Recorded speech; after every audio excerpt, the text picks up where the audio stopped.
Hi, welcome to the What Drives You podcast. Today we're talking all things sustainability. I hope you enjoy.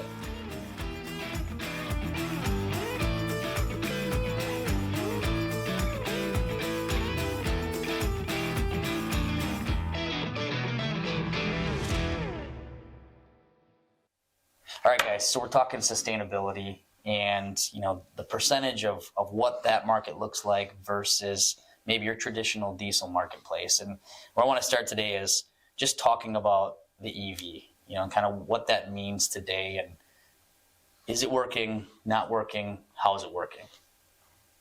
Yeah, I think I can jump in here. It's certainly working. It's a viable option. Our belief is it's just going to be a smaller part of the market share because of the range bound issues that EVs have. But absolutely a viable option in this market. Right, so it's a truck that works, right? You can put 250 miles or 200 to 250 miles on that truck a day.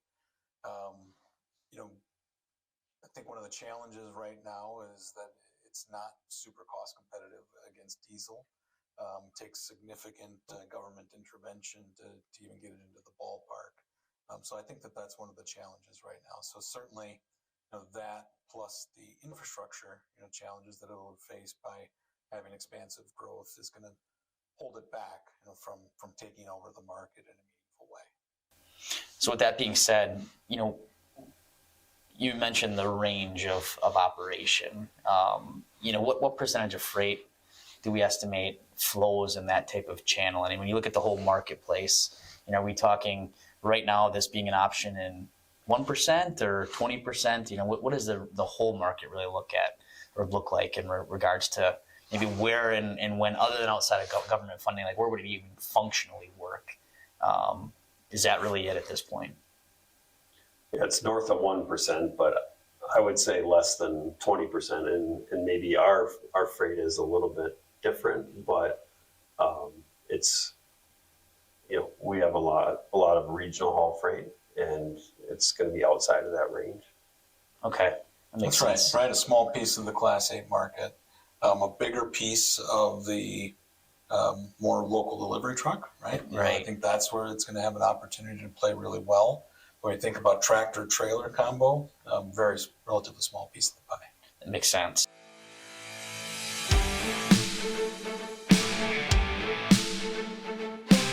So I'm here today to talk a little bit about what we're seeing in the spot market and, how that relates to our business. And again, our business is not as exposed to the spot market as other businesses. Roughly 95% of our business is contracted. Maybe another 5% is dictated by the spot market. But it is an important metric for us to follow, given that it definitely influences contract pricing. What we're seeing today is we saw a little bit of a pop after the Thanksgiving holiday, where spot rates did go up on a line haul basis, about 5 to 6 cents a mile on the national average. And we are also seeing the spot rate and the contract rate converge more so than they've had in the recent 12 months. So that's typically good news for a carrier, in that when that inflection occurs, we start getting back into a more bullish environment for trucking rates. So as we look forward, January, February are typically very slow periods of the year, just because of all the the holiday shopping and everything else that was conducted, and inventory levels are relatively stable and high right now. So, we don't expect a huge pop in the January, February timeframe. But as we move into March, April, June, and the warmer months, we're certainly expecting the spot rate to continue its upward climb. All right, so we've heard about where we think EVs work. When you're looking at this from the customer perspective, Joel, maybe this is your focal point here. Dan, chime in as well. But why and where is a customer interjecting and looking for sustainability? And what type of customer maybe is looking for that right now? Sure. I think what really drives it is if you turn on any piece of media, there's all sorts of conversation about climate change, right? Right. And so it's really driving the narrative in the public. So if you're a consumer-facing company, you need to demonstrate that you care about this, right? And you need to be taking steps on sustainability. And so that's what's really driving the EV market. And when I talk to customers, what I hear from customers is that it's a sustainability play. They want to understand how they can move the ball down the field with sustainability. Okay. Yeah, and sustainability really is what got us into it as early as 2009, making sure that we were trying to do our part. It wasn't EVs back then, it was CNG, but it's been an important piece of our history at PTI. Makes a lot of sense. So when we talk about social responsibility and that kind of that corporate ownership of that, how does that work in relation to working with a carrier like us? What is the customer owned versus the carrier that's maybe providing a solution? How does that process work, Joe? Sure. I mean, so what I see in the marketplace is a lot of shippers that desire sustainability. They don't quite know how to move it forward. And so they're just going to the market and sharing that message that, hey, I want a sustainable option.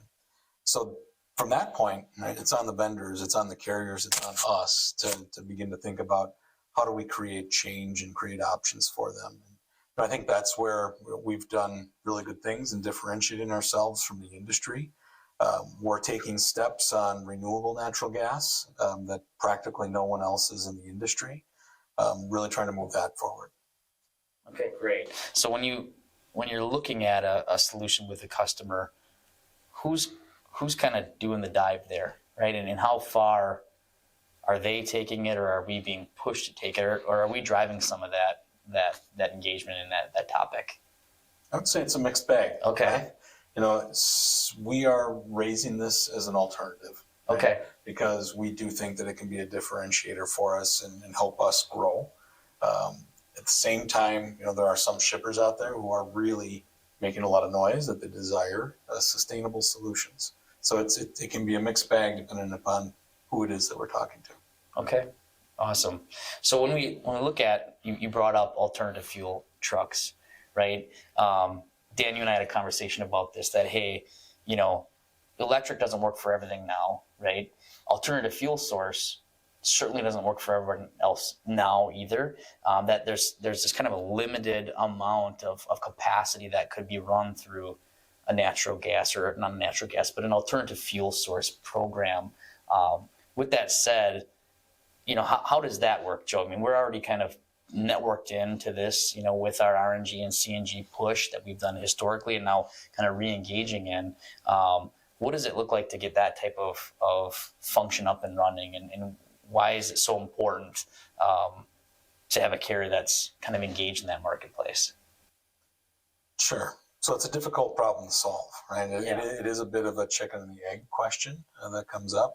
And so for us, again, there's shippers that are looking for sustainable options, and we're looking to sell our sustainable option. And what I've learned over time is that we're trying to sell it, but maybe not in the way that the shipper wants to buy it. Right. And so I think that's the work that we're doing right now, is bringing some programming forward that would enable and kind of grease the wheels to really drive volume in that sustainability space. So we need to produce a product that the shipper wants to buy in the way that they want to buy it. Right. So that's what we're trying to tackle. It's not as simple as just move something from point A to point B. The commercial terms, the deal needs to look like they want it to look. That makes sense. And Dan, when we talked about kind of a limited capacity with this type of alternative fuel, can you talk a little bit more about that? Because I was, it was something that I just didn't think of it that way before, and I thought it was a unique perspective. Yeah, and just the practical reality is diesel is a really tough fuel source to beat right now for the cost of operating. And so with all of these alternative fuels that we're looking at, cost does become an issue with it. Some of them much higher cost than really what shippers are willing to pay. Right. But other ones are much closer now. And so, when you think of something like EV, the capital cost of both the equipment, the infrastructure, what you end up saving, in electricity versus diesel, it's tough to make that payback right now. But on something like CNG, we're much closer, or RNG, where you can meet sustainability goals as well.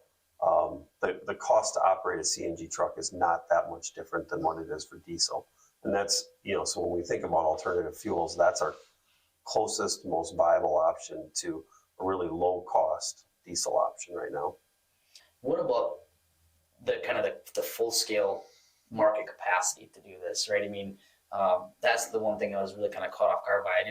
I didn't think of this as like a limited resource, but the reality is, right? I mean, there's only so much. There are only right now so many trucks that could actually, even if they were available out there, that could actually run CNG or RNG just because of the viability of the fuel, right? So I don't want to sound as if this is a get in now or you're not going to be able to get in, but there's a little bit of that take with this, right? Yeah, on the CNG side, just pure play CNG, we have obviously the infrastructure issue. We don't have CNG stations everywhere where we would want them to be. But I think what you're talking about is RNG, and there's only so much feedstock that will be available for RNG consumption, and the whole industry can't convert to that. But it is something we can do right now, and we are doing it. And so if sustainability is important right now, you want to get in sooner rather than later to capture some of that feedstock that's available. On the RNG side specific. Okay, perfect. That makes a lot of sense. Joe, could you talk about a couple of the locations, maybe 2 or 3 locations where we've had success on this side of that?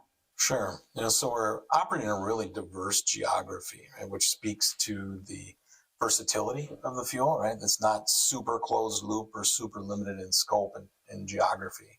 And so we're operating throughout the Great Lakes states. We've got a large fleet in that space, probably 350-mile length of haul average, so relatively long haul average too. Yeah. We're operating down in Florida. We've got a small fleet in Florida. We've got a fleet up in New Jersey, Pennsylvania. So that's working well. And we'll be kicking off in Southern California with a fleet as well. So really broad scope in terms of geography. Right. So it's relatively versatile equipment. Right. Okay, awesome. Dan, there are some horror stories from the past with CNG, fuel sourcing and mechanical components, trucks, et cetera, right? Certainly, there's still going to be struggles, but can you talk about maybe where the technology or where the truck was at 10 to 15 years ago, comparison to where it's at now? What's better, different, or maybe some of the things that maybe haven't changed too? Yeah, they'll I'm on the equipment side, the maintenance side. This stuff all breaks. Doesn't matter if it's diesel or a CNG engine. It all breaks eventually. And so with CNG, what you asked kind of what's different. A couple things to me are relevant, and it's one, the main provider out there on the engine side is Cummins, and what they've done is simplified their platform, and they're actually leading with CNG as their first release on this new engine platform, and then diesel will come after it. And so they're putting a ton of investment into making sure that this engine performs well. And they've also removed technology off of the engine to make it less prone to errors. And so those two things combined, just demonstrate that this is going to be a viable engine going forward. And then, really what we're looking at is cost per mile on maintenance. And as I said before, it's not that drastically off from where a diesel is. Okay. And so it might be different parts that are failing, but in the end, we're trying to manage costs down so that we can keep costs down for our shippers. Good. All right, I got one more to throw at the two of you. So, as you think about kind of carbon footprint, right? That's the term out there right now, right? That everybody's talking about. How much would an RNG, a pure RNG configuration, reduce a company's carbon footprint? Like, what's a good calculation to look at in this world, in this scope? Sure. So I recently learned that there's 2 ways to look at this, right? Is it tank to wheel, and how is that measured? And that's how the greenhouse gas protocol measures it worldwide. And there's a well to wheel look at this thing, and that's driven by how CARB, California Air Resource Board, would think about it. If we look only at the greenhouse gas protocol, there's a 98% reduction in CO2 emissions. Right, so just a tremendous move, from an emissions perspective. If we look at the California Air Resource Board measurement, a real well-to-wheel look at this thing, it's it's as little of an improvement as 55%, which is still tremendous, Right. right? Right. So you can either half your carbon emissions. However, there are also ways where you can actually be carbon negative from a carbon intensity perspective. So it's the best way to move forward with a low carbon sustainability plan. Thanks for watching the What Drives You podcast. If you have a topic you'd like to see us discuss, please drop it in the comments.